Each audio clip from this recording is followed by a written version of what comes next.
예, 요즘 뜨거운 이슈가 직장 내 괴롭힘인데요. 네.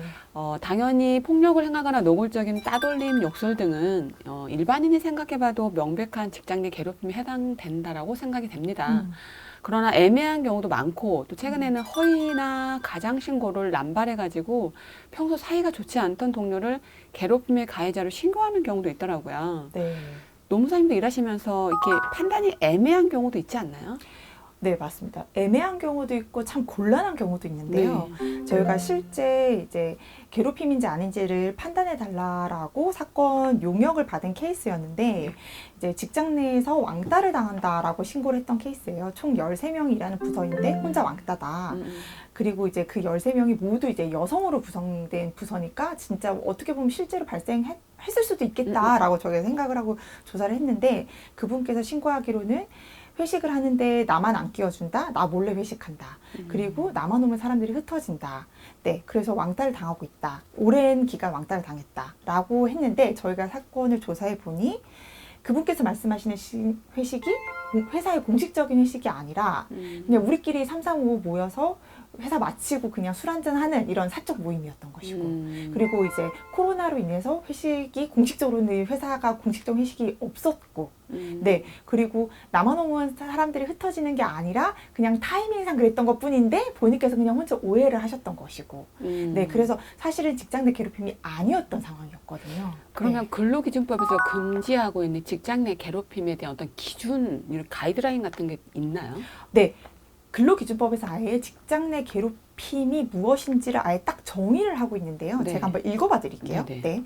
직장 내 괴롭힘이란 사용자 또는 근로자가 직장에서의 지위 또는 관계 등의 우위를 이용하여 업무상 적정 범위를 넘어 다른 근로자에게 신체적, 정신적 고통을 주거나 근무 환경을 악화시키는 행위를 말한다라고 정의를 하고 있어요. 즉 직장 내 괴롭힘에 해당을 하려면 네. 세 가지 요건을 다 충족을 해야 되거든요. 그러니까 일단 첫 번째, 지위 또는 관계의 우위성을 이용해야 되고요. 네. 두 번째, 업무의 적정 범위를 넘어야 됩니다. 그러니까 즉 조직 내에서 발생하는 모든 인간관계가 네. 직장 내 괴롭힘에 해당하는 것이 아니라 네. 네, 업무적으로 업무를 하다가 발생하는 뭐 일부의 갈등까지 다 괴롭힘이라고 볼 수는 없다. 그런데 일종의 선을 넘어야 된다는 거죠. 필요 없는 일까지 막 시키는 거.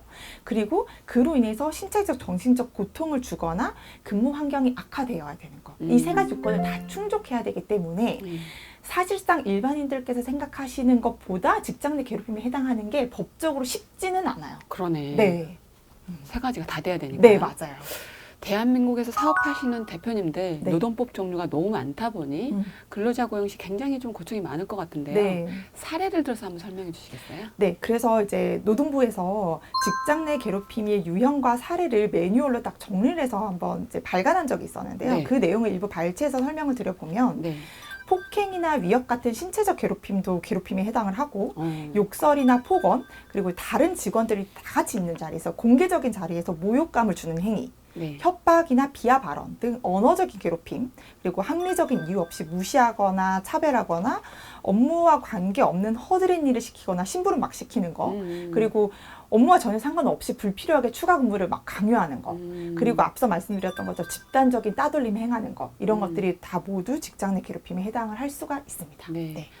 직장 내 괴롭힘이라고 인정될 경우에 네. 가해자한테 뭐 어쨌든 뭐 처벌이 될 것 같은데 어떤 처벌을 받는 건가요? 그렇죠. 제일 처벌을 궁금한 맞아요. 부분이요. 처벌을 받아야 마땅하겠죠. 당연히. 얼마 전에 4월 16일 날 네. 그 장수농협 아실까요? 그 킹크랩. 맞아요. 킹크랩. 네. 그 킹크랩 사화 네, 사건. 네, 네, 맞아요. 네, 네.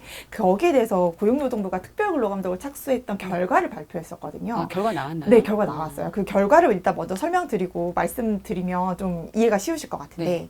그 장수농협 그 킹크랩 사화에서 그 근로자가 이제 사실은 자살. 자살을 네, 안타까운 사건이 발생했었는데 사실 이제 그 사건이 직장 내 괴롭힘을 회사가 내부적으로 조사를 했을 때 괴롭힘이 아니라고 판단을 했었는데 네. 이제 다시 노동부에서 특별근로감독을 했더니 괴롭힘이 맞다라고 네. 판단을 내렸고 그 이후에 노동부에서 지금 총 15건의 노동관계법 위반이 있었다.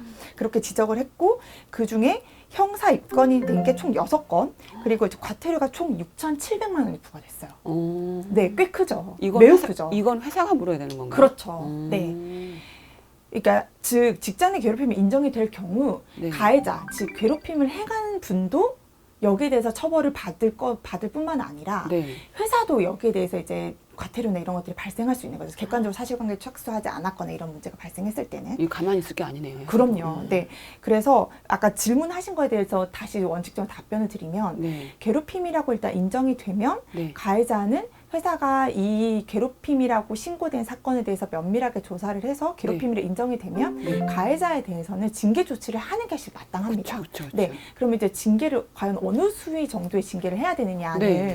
사안의 경중에 따라 다르죠. 이 괴롭힘이 어느 정도의 수위인지. 네, 그래서 극단적으로는 정말 해고 조치를 해야 되는 사안일 수도 있고, 네. 뭐 해고까지는 아니지만 정직 몇 개월에 처하는 사안일 수도 있죠. 네, 네. 네, 이제 정말 괴롭힘으로 인정이 되면 중징계 조치는 하시는 게 마땅합니다.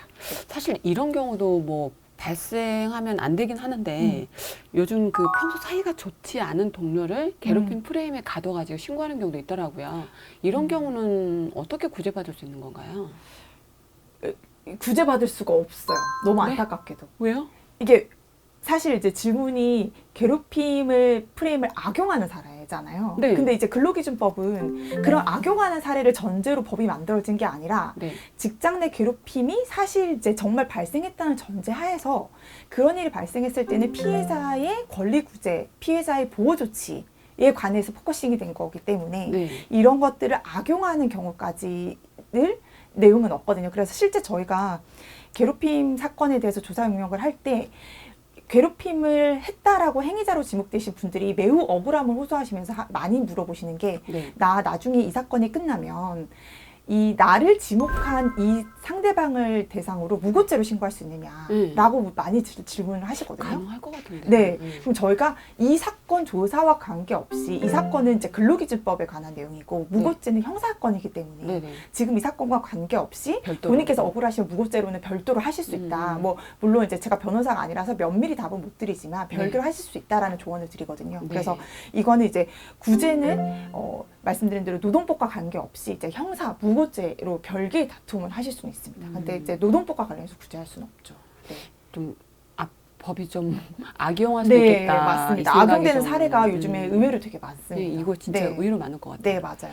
사실 진짜 아니다 싶은 진상 직원, 옛날하고 달리 뭐 어찌 자를 수도 없는데 어느 조직이나 보면 이런 진상 불변의 조직 꼭 있단 말이죠. 네. 그게 아랫사람일 수도 있고 동료일 수도 있고 고객일 수도 있고 또 거래처가 될 수도 있고 최악은 상사가 될 수도 있는데 네. 노무사님이라면 어떻게 대응하는 게 좋을까요? 이게 참 현실이 쉽지는 않은데요. 네. 네. 일단 사람은 고쳐 쓰는 게 아니라고들 하지 않습니까? 네. 그런데 네. 저희가 이제 사건을 많이 조사를 하고 용역을 수행하고 또 대표님들의 고충을 듣고 하다 보면 네. 어느 조직이든 이러한 이제 소위 빌런들이 네. 있는데요. 맞아요. 누가 빌런인지를 확인하는 게 가장 필요합니다. 대표님들 입장에서. 맞아요. 네. 그 빌런이 이제 나가야 되거든요. 결국 네. 조직을 네. 위해서. 안 나가요. 네, 안 나가죠. 내 본인의 작업을 해야 되는 거죠. 네. 네. 그러면 누가 빌런인지를 파악하는 게 1순위인데 네. 누가 빌런인지 알기 위해서는 대표님께서는 정기적으로 직원들과 소통을 하고 정기적으로 면담을 하고 조직 애정을 가지고 직원들의 좀 고충을 이런 것들을 좀 들어주시고 접수하는 그 과정을 좀 정기적으로 거치시면 일단 빌런이 계속 빌런 짓을 못하게 될 수도 있고 그쵸, 그쵸. 네, 네. 그리고 좀 일 잘하고 또 조직의 애사심을 갖고 하는 직원들이 계속 조직에 정착해서 오래 남을 수 있고 네. 네, 그런 게 조직 문화가 계속 이루어지는 게 가장 좋은 방법이 아닐까라는 네. 생각이 듭니다. 네. 네, 점점 더 악랄해지는 직장 내 괴롭힘. 그 올해 그 지난달이죠. 4월달에 설문조사 결과 60%는 여전히 참거나 모르는 척 대처를 하고 있다고 합니다. 호가호위라는 말씀 아시죠? 네. 남의 권세를 빌려 위세를 부리는 비유인데요. 네. 주인 의식을 가지고 일하라고 하였는데 주인 행세를 하면서 직원들을 괴롭히고 있는 직원이 혹 대표님 회사에 있진 않는지 잘 살펴봐 주시길 바라야 할 것 같습니다. 네. 오늘 도움 말씀 감사합니다. 네, 감사합니다.